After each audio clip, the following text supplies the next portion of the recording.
दोस्तों नमस्कार, आपका स्वागत है आपके चैनल MROP संत दर्शनालय में। जैसा कि आप जानते हैं कि मैं निकल चुका हूं धर्म यात्रा भारत में आप लोगों को महान साधु संतों के दर्शन कराने। आज मैं आया हूं बलिया जिला से 2-2.5 किलोमीटर दूरी पर कदम चौराहा है और कदम चौराहे पर यहाँ पर एक छोटी मटिया है जो 200-250 वर्ष पुरानी मटिया है। यहाँ पर राम जी, सीता जी, लक्ष्मण जी और शालिग्राम जी का भी मंदिर है और यहाँ पर बजरंगबली जी भी हैं और भगवान शंकर का भी शिवलिंग है। आइए इस विषय में कुछ महाराज जी से जानकारी प्राप्त करते हैं जो यहाँ के महंत जी हैं। और यहाँ आइए दोस्तों, आप लोगों को यहाँ पर जो राम जी, सीता जी, लक्ष्मण जी का जो भी मंदिर है, बजरंगबली का दिव्य मंदिर है, अद्भुत मंदिर है। जो भी यहाँ पर सच्चे मन से अपनी कोई मांगता है तो उसकी मन्नत पूरी होती है। और यहाँ के महंत जी से मिलकर इस मंदिर के विषय में वार्ता करेंगे। आइए दर्शकों, ये सब दिखा दीजिए।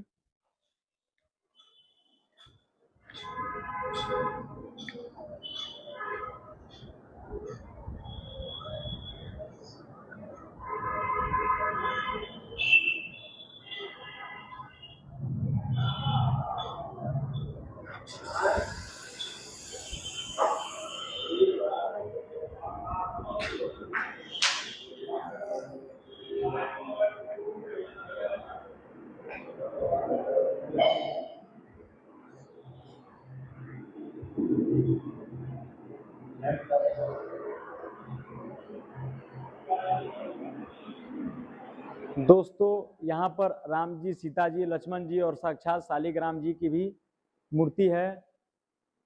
और मैं कहूँगा कि इसको आप दिखाने का काम करें।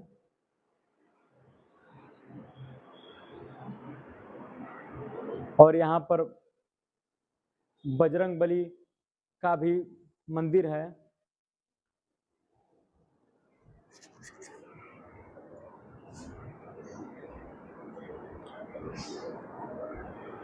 और यहाँ पे भगवान शंकर का भी शिवलिंग है, नंदी जी भी हैं यहाँ पे।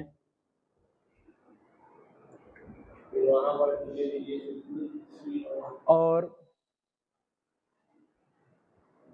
इस मठिया पर बहुत से संत रहे हैं और ये श्री राम बाबा हैं।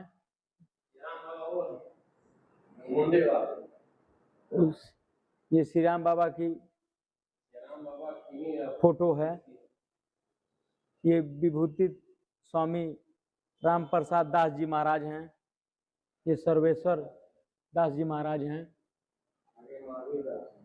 आगे यहाँ पर महावीर दास जी महाराज जी का ये तस्वीर है।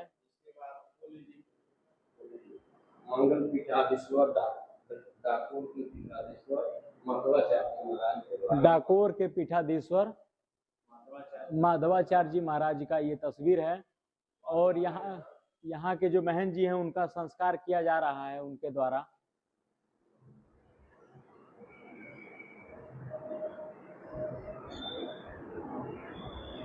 अब यहाँ के जो महंत जी हैं उनसे आप लोग को मैं मिलाने का काम करता हूँ।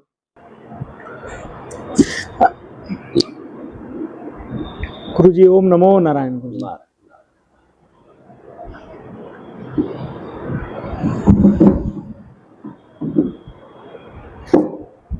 गुरु जी, आपका नाम क्या है? मेरा नाम महंत सत्यदेव दास जी महाराज है। जी गुरु जी। गुरु जी, आप कितने साल हो गए यहाँ पर अपनी सेवा देते हुए?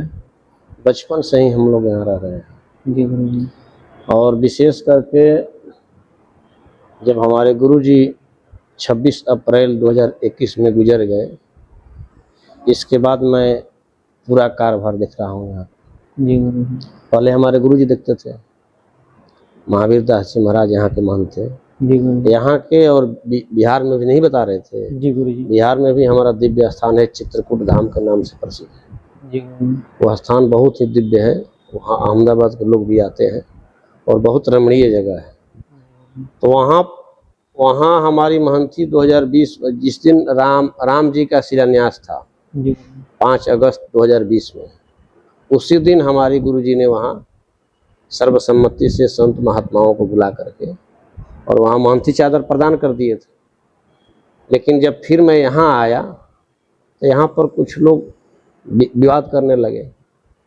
तब कागज में ही थे, हमारे रामप्रसाद दास जी के कागज में लिखा हुआ था कि अगर किसी प्रकार के स्थान में विवाद हो तो डाकोर गद्दी का इसमें अधिकार होगा, जो कि उस विवाद को सुलझाएंगे। तो उसके अनुसार मैंने 11 जून 2022 को मंगल पीठाधीश्वर माधवाचार्य जी को बुलाया। अपने पूरे संत महात्मा जगत गुरु के साथ में आए और आकर के यहाँ महंती चादर प्रदान की। तब से मैं पूरा इस स्थान का और बिहार का भी सारे कार्यभार स्वयं देख रहा हूँ। और यहाँ के जो छोटी मठिया के नाम से जो प्रसिद्ध है, यह सियाराम दास जी की छोटी मठिया के नाम से प्रसिद्ध है, क्योंकि यहाँ के कीर्ति करने वाले सियाराम दास जी ही हैं। सियाराम दास जी के बाद रामप्रसाद दास जी आए, रामप्रसाद दास जी के बाद में हमारे गुरु जी आए, महावीर दास जी महाराज आए, इसके बाद में मैं आया। मैं यहाँ का कारोबार देख रहा हूँ और कुछ पूछना है। गुरुजी, पूरी दुनिया भोग और विलाप में लिप्त है, लेकिन आपके मन में कैसे वैराग आ गया गुरुजी? देखिए, मनुष्य जीवन भोग के लिए नहीं मिला है। मनुष्य जीवन बहुत संघर्षमय जीवन है और इस जीवन को भगवान के प्राप्ति करने के लिए मिला है। इस जीवन का मतलब यही है कि मनुष्य जीवन पा करके यदि परमात्मा की प्राप्ति नहीं हुई तो आपका जीवन व्यर्थ हो गया, क्योंकि शाश्वत सत्य परमात्मा ही है। भले क्षणिक हम लोगों को संसार सत्य दिखाई दे रहा है, लेकिन ये सब माया से संबंधित है, माया के कारण सत्य दिखाई दे रहा है। लेकिन वास्तविक में अगर विचार किया जाए तो परमात्मा ही सत्य है। और मनुष्य जीवन की सफलता जब तक परमात्मा की प्राप्ति न हो, क्योंकि देखिए मनुष्य जीवन भगवान ने जब अतिशय कृपा होती है जीवात्मा पर, तब जाकर के यह मनुष्य तन मिलता है। और क्योंकि इसमें भगवान ने ये दोनों ऑफर दिया है, आप संसार में पुण्य भोग भी सकते हैं और पुण्य कमा भी सकते हैं। यह सिर्फ मनुष्य को ही परमात्मा ने दी है और मनुष्य को ही यह ज्ञान है कि कौन सा सत्य है और कौन असत्य है। यह प्रत्येक मनुष्य को भगवान दिए हैं। भगवान कहते हैं कि मैं कुछ भी नहीं करता, मैं इतना मनुष्य को सामर्थ्यवान बना करके भेज दिया हूँ कि जो चाहे सो कर सकता है। जब मनुष्य जानता है कि यह सत्य है और यह सत्य है, तो फिर मनुष्य को सत्य पर चलने का प्रयास करना चाहिए, तभी उसका जीवन सफल होगा। और मनुष्य यदि अभी आत्मा का कल्याण करने के बारे में नहीं सोचता है तो फिर व्यर्थ है, क्योंकि आत्मा का कल्याण जब तक नहीं होगा, क्योंकि यह आत्माओं की यात्रा है। या यात्रा में हम आपका मनुष्य शरीर मिला है, तो मनुष्य शरीर पा करके यदि हम परमात्मा की भक्ति नहीं करते हैं, धर्म नहीं करते हैं, सत्य पर नहीं चलते हैं, तो फिर इससे नीचे गिर जाएंगे। और जब नीचे गिर जाएंगे तो फिर वही 84 लाख में भटकना पड़ेगा। फिर यह मनुष्य तन कब मिलेगा इसका कोई गारंटी नहीं।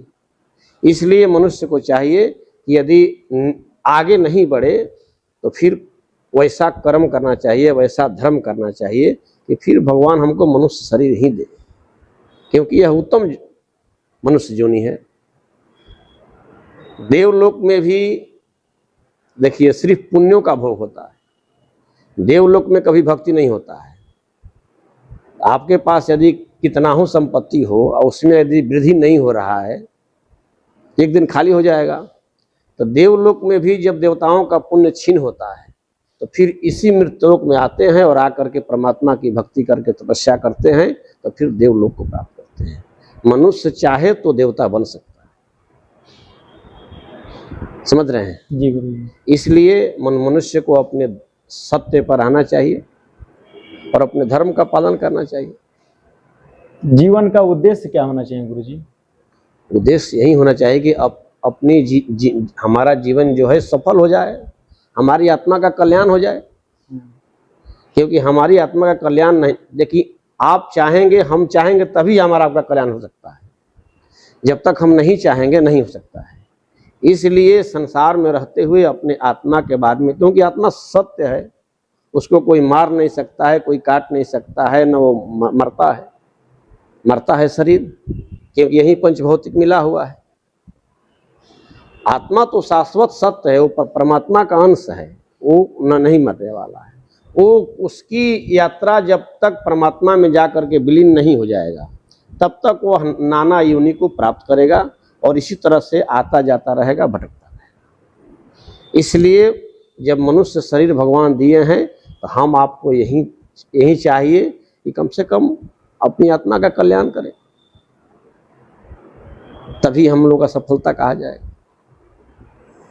भगवान कहाँ मिलते हैं गुरुजी? भगवान तो हर जगह है। भगवान सूक्ष्म रूप में हर जगह है, सिर्फ आपको विश्वास की जरूरत है। भगवान पर यदि अटल विश्वास नहीं है तो, क्योंकि देखिए वो जैसे आम के पेड़ देख रहे हैं आप, आम के पेड़ में मिठास है लेकिन वो दिखाई नहीं दे रहा है, लेकिन जब आम फरता है, पकता है तो मीठा लगता है। आखिर उसमें मिठास है तभी तो मीठा लग रहा है। वैसे मनुष्य शरीर में भी सूक्ष्म रूप से आत्मा के पास परमात्मा हर पल विराजमान है। परमात्मा नहीं रहे तो हम आपका चलना मुश्किल है, नहीं चल पाए।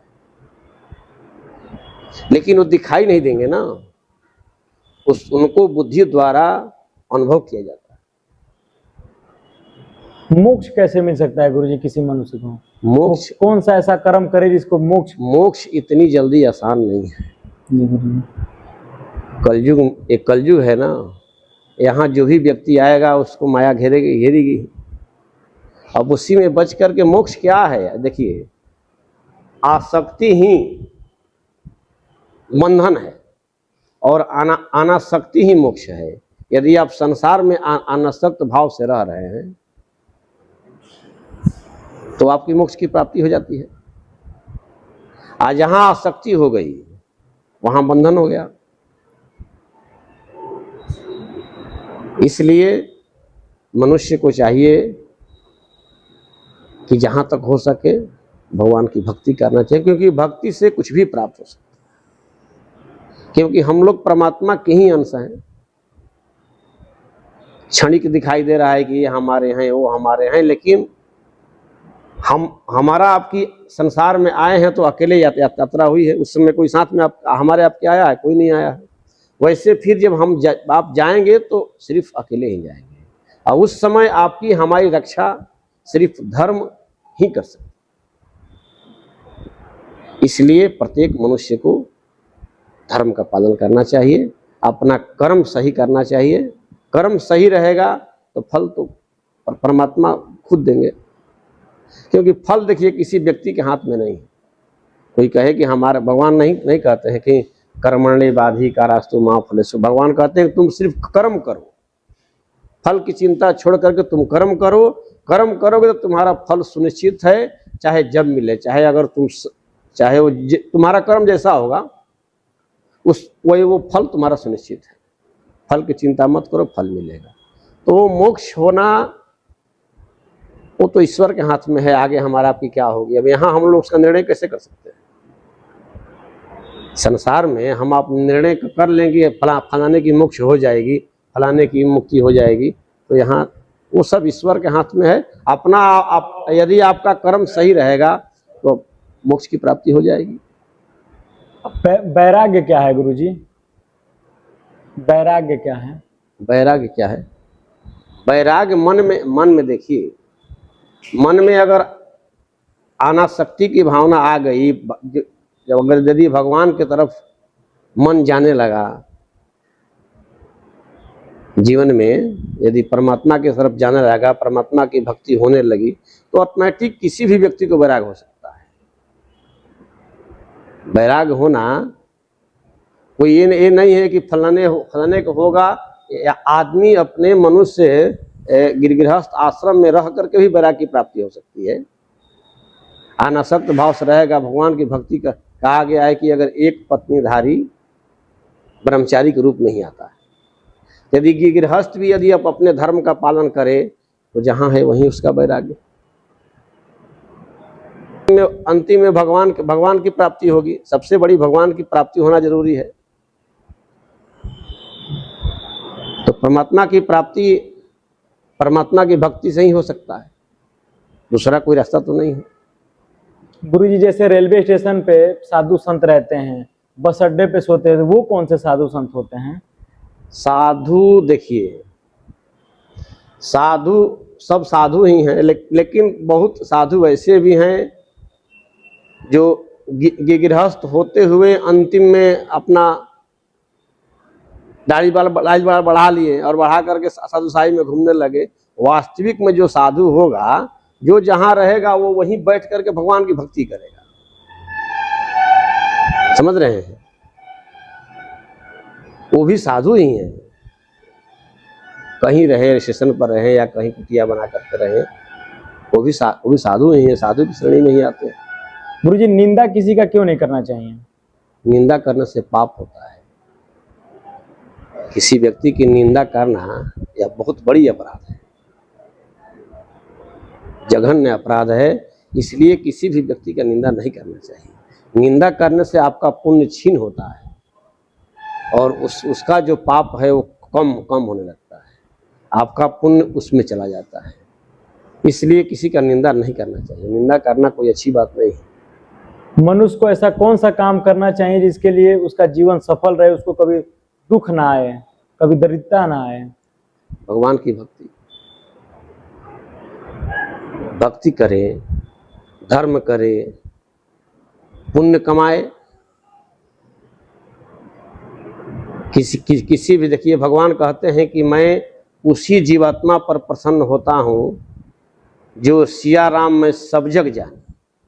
सब में परमात्मा को देखना चाहिए। यह नहीं कि हम मंदिर में आ रहे हैं, भक्ति कर रहे हैं और बाहर जा रहे हैं तो किसी से द्वेषता कर रहे हैं, लड़ाई कर झगड़ा कर रहे हैं। ऐसी भक्ति नहीं होनी चाहिए। भक्ति सब में, जब देखिए उसी जीवात्मा का, उसी पर भगवान प्रसन्न होते हैं जो सब में ठाकुर जी को देखे, क्योंकि कहते हैं कि सब में हम हैं। अब यह नहीं कि मंदिर में आकर के भक्ति करे, मंदिर में आकर के पूजा पाठ करे और घर में जाए तो भाई भाई में लड़ाई करे, संपत्ति के लिए लड़ाई करे या किसी भी विषय के लिए, तो ये सब उचित नहीं है, नहीं करना चाहिए। भक्ति इतनी आसान नहीं है। गुरुजी क्रोध पर विजय कैसे पा सकते हैं? क्रोध पर विजय कैसे पा सकते हैं? क्रोध पर विजय प्राप्त करना, देखिए परमात्मा की प्राप्ति से भी बढ़कर के है। एक पल का क्रोध आपका पूरा जीवन खा सकता है। क्रोध पर प्राप्ति करने के लिए यही है कि आप हर पल मन में परमात्मा के नाम का जप करिए, स्मरण करिए, जिसकी परमात्मा की कृपा से आपका क्रोध कंट्रोल रहे। गुरुजी जीवन में गौ सेवा जरूरी है। गौ सेवा से हमको क्या लाभ मिलता है? गौ सेवा से लाभ है। गौ सेवा से बढ़कर क्या है? गौ सेवा करना प्रत्येक मनुष्य को चाहिए कि गौ सेवा करे, क्योंकि गौ सेवा से भी जीवात्मा की मुक्ति हो जाती है। गौ सेवा करना बहुत अच्छी बात है और गौ सेवा प्रत्येक मनुष्य को करना चाहिए। हमारा आपका धर्म है कि हम लोग गौ सेवा करें। अब वृक्ष लगाने से क्या होता है? वृक्ष लगाने से क्या होता है गुरुजी? वृक्ष लगाने से भी मुक्ति की प्राप्ति होती है। गुरुजी वाणी कैसी होनी चाहिए? मीठी, लेकिन संतों की वाणी मीठी नहीं, संत बड़ा क्रोध करते हैं, क्यों? क्रोध नहीं करना चाहिए, संत को सरल होना चाहिए। संत वैसे होना चाहिए जिसको अगर कोई उस संत के बारे में कुछ कह भी रहा है तो उसको बर्दाश्त करने की क्षमता होनी चाहिए। कह रहा है दूसरे को माफ क्यों कर देना चाहिए? अरे माफ कर देना तो अच्छी बात है। माफी, देखिए माफी अगर माफी के यदि व्यक्ति लायक है तो उसको माफ करना चाहिए। यदि वो माफ के लायक नहीं है तो कैसे माफ करिए? लेकिन संत हैं जो कि किसी भी दशा में किसी को माफ कर देते हैं। संत को सरल होना चाहिए स्वभाव से, तब भी संत है। नहीं तो जब सबके सिद्धांत सरी के संत भी हो जाएंगे तो संत और फिर गृहस्थ में फर्क क्या रह जाएगा? इसलिए परमात्मा की भक्ति सबको करने का अधिकार है, सब करना चाहिए। और संत भी अपना भक्ति कर रहे हैं, क्योंकि भक्ति करने का अनेक मार्ग है। जो जिसको भा रहा है वही उसके लिए भक्ति होगी। क्या आपको कभी ठाकुर जी का साक्षात दर्शन हुआ है? अरे ठाकुर जी तो विराजमान है, दर्शन क्या है। ठाकुर जी तो प्रत्येक पल पल हैं, हमारे पास हैं। देखिए ठाकुर जी कोई मनुष्य योनि में नहीं आए हैं कि आपके सामने आके दर्शन देंगे, लेकिन ठाकुर जी हर पल हर जीवात्मा के पास हैं। सिर्फ आपको विश्वास की जरूरत है, सत्य पर चलने की जरूरत है। परमात्मा आपके हर पल आपके साथ है, हमारे आपके साथ हर पल है। कोई जरूरी नहीं है कि संत के पास परमात्मा है और गृहस्थ के पास नहीं है। गृहस्थ के पास भी परमात्मा है। परमात्मा के तो यहाँ तक प्रमाण है कि एक भक्त के यहाँ परमात्मा जा करके नौकर के काम किए। कौन सा भक्त? सभी लोग जानते। एक भक्त थे, नाम तो नहीं ख्याल आ रहा है। वो इतनी भक्ति थी उनकी कि भगवान उन पर अतिशय प्रसन्न रहते थे। एक दिन की बात हुई कि उनको एक नौकर की आवश्यकता कि हम अपने घर में एक नौकर रखें। नौकर की तलाश में वो घर से निकल गए नौकर जो होने के लिए। भगवान क्या किए कि एक बालक के रूप में उनके पास आ गए और कहे कि हम आपके घर में नौकर के काम करें। तो जो भक्त थे, भक्त ने कहा कि काम करेंगे तो आप क्या लेंगे? अरे कोई अगर किसी व्यक्ति घर काम करेगा तो स्वाभाविक है कि बोलेंगे भाई आप हमारे यहाँ काम करेंगे तो क्या लेंगे। तो भगवान बालक के रूप में आकर के उस भक्त से यही कहे कि मैं कुछ नहीं लूँगा, लेकिन मैं भोजन करूँगा। हमें भोजन में कोई छेड़छाड़ नहीं होनी चाहिए, लेकिन हमारी भोजन की चर्चा कहीं नहीं होनी चाहिए। जिस दिन हमारी भोजन की चर्चा हो जाएगी हम आपके घर से चले जाएंगे, हम नहीं रहेंगे। चले गए भगवान उस भक्त के यहाँ। लेकिन वो भक्त भी इतने मतलब समझिए भक्त थे भगवान के कि वो नौकर को भी अपने पास में बुला करके भोजन कराते थे। उनका नियम था कि वो नौकर को भी पास में बुलाते थे, प्रत्येक दिन साथ में बैठ करके भोजन करते थे। अपना रहने लगे, चलने लगा। चलते चलते एक दिन वो भक्त कहीं बाहर गए थे अपने काम में। उनकी पत्नी घर में थी। पत्नी के जो अगल बगल कहीं पड़ोसन में कहीं निमंत्रण था। तो निमंत्रण में जब उनकी पत्नी गई तो थोड़ा विलम्ब हो गया। तो स्वाभाविक है कि किसी व्यक्ति के यहाँ कोई विलम्ब से जाता है तो पूछता है कि क्यों विलम्ब हो गया, इतने विलम्ब से आप क्यों आई। उन्होंने जब बगल में गया तो लोगों ने पूछा कि क्यों विलम्ब से आए। तो कही कि क्या कहें, समझ में नहीं आ रहा है। एक हमारे यहाँ नौकर आया है, इतना वो खाता है कि हम भोजन बनाते बनाते परेशान। ये बात वहाँ बोल दी। ये तो भगवान ही थे बालक के रूप में, जान गए कि हमारी चर्चा हो गई। भगवान जहीं थे वहीं से अंतर्ध्यान हो गए। जब वो भक्त आए तो लगे कुछ उनका नाम भी रखे थे, लगे बुलाने गोराने लगे। लेकिन वो कहीं थे ही नहीं कि आवे। कहे कि भाई कहाँ चले गए। तब अपने पत्नी से पूछी कि उनकी चर्चा कहीं अगल बगल नहीं न की है तू।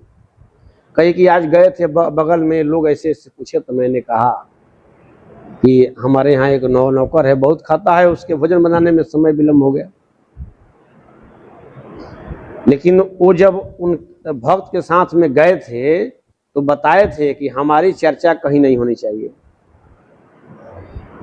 अब क्या हुआ समझ लीजिए कि वो लगे मन में विचार करने कि भाई जब हमारी पत्नी पड़ोसन में कही तो वो कैसे जान गया कि हमारी चर्चा हो गई। इसमें जरूर कोई रहस्य है। लेकिन वो भी भक्ति उनकी बहुत प्रकाष्ठा पर थी, बहुत इच्छा से थे। वो भी क्या किए कि जब भोजन का समय हुआ तो भोजन बन गया और उनका भी आसन लगा दिए और थाल रख दिए और कहे कि जब तक आप नहीं आएंगे तब तक मैं भोजन ग्रहण नहीं करूँगा। लगभग समझ लीजिए 24 घंटा बीत गया। अंत में भगवान को वहां आना और आए तो ये लगे रोने लगे कि हमसे बहुत बड़ी भूल हो गई, आप हमारे यहाँ नौकर के काम किए।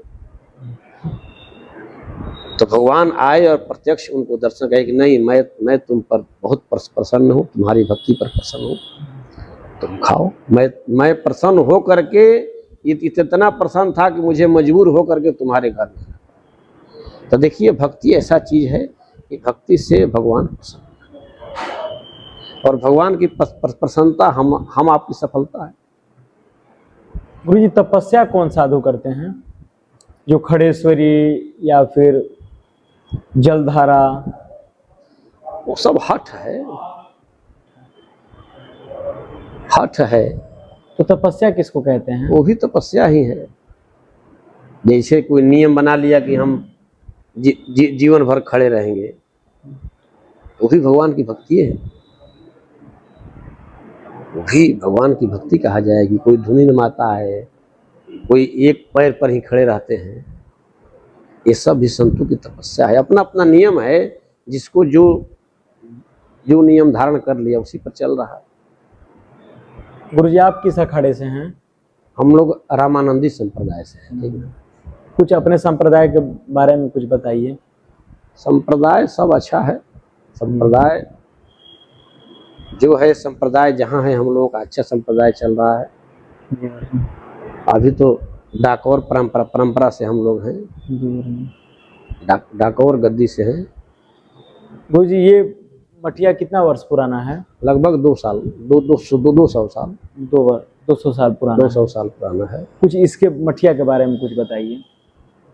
मठिया, कोई आपके सामने कोई चमत्कार ऐसा जो आपने साक्षात, कोई भक्त आपके पास आया और समस्या लेकर आया, बोला गुरुजी ये हमको प्रॉब्लम है? यहाँ की देखिए, यहाँ किसी भी समस्या का, हमारे परंपरा के अनुसार जो हमारे सियाराम बाबा थे जी, उनका एक चिमटा था। किसी भी समस्या का समाधान उस चिमटा को स्पर्श कराने से खत्म हो जाता।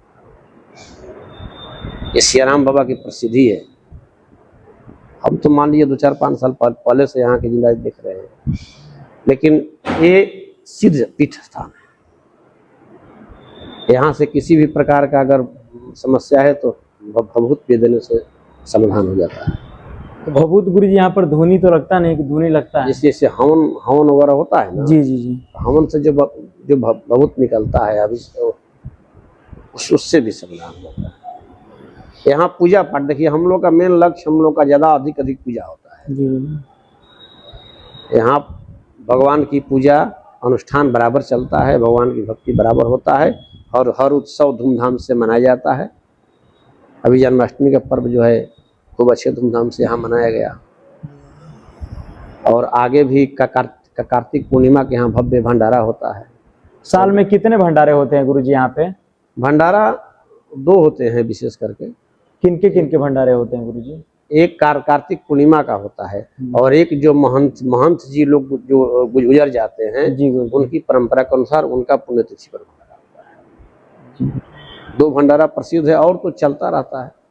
ये सब जो भी भंडारा होता है तो पूरे गांव के लोग सहयोग करते होंगे? सब लोग सहयोग करते हैं, सब लोग आते हैं और आकर के यहाँ प्रसाद ग्रहण करते हैं।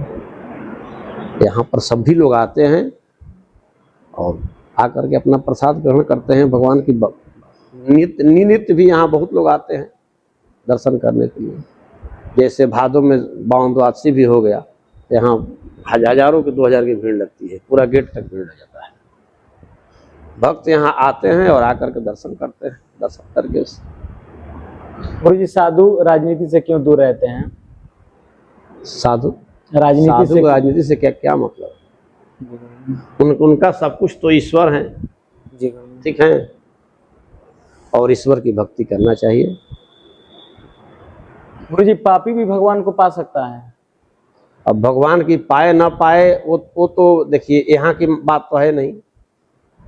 किसकी मुक्ति हो रही है, किसकी गति हो रही है, किस गति हो रही है, ये तो यहाँ निर्णय नहीं होता है। हम आप अनुभव करते हैं,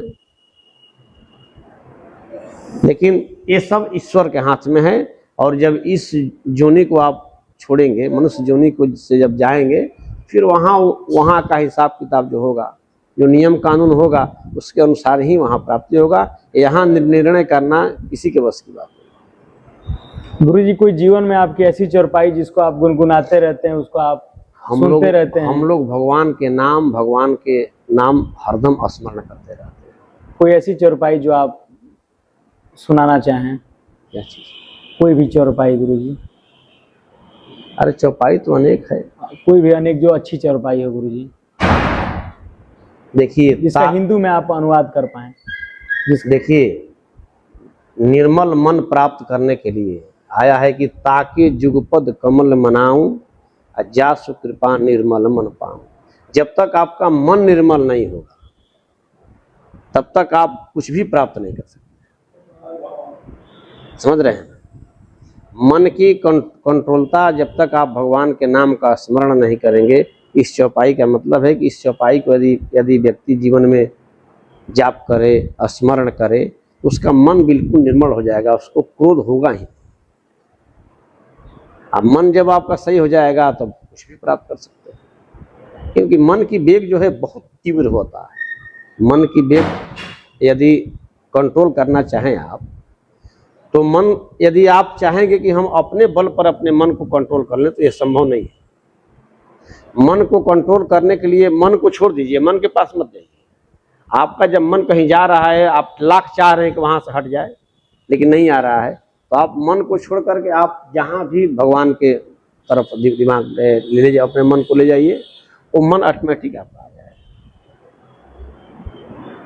कुछ ऐसी बातें जो आप भक्तों को कहना चाहेंगे जिससे उनका जीवन सुख में रहे, अच्छे से रहे?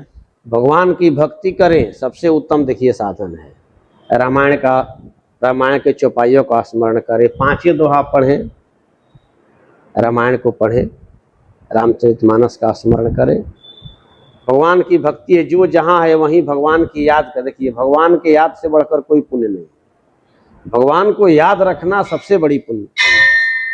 आप गृहस्थ आश्रम में भी हैं, यदि मान रहे हैं कि ये हमारा परमात्मा का दरबार है, भगवान के याद करके यदि आप अपने घर में भी झाड़ू लगाते हैं, उससे आपको पुण्य की प्राप्ति है। हरदम भगवान को याद करने से कोई पुण्य दूसरा नहीं है, और भूल जाने से बड़ा कोई पाप नहीं। अगर कोई आपसे मिलना चाहे, अगर कोई यहाँ आना चाहे, तो वो कैसे आ सकता है गुरुजी?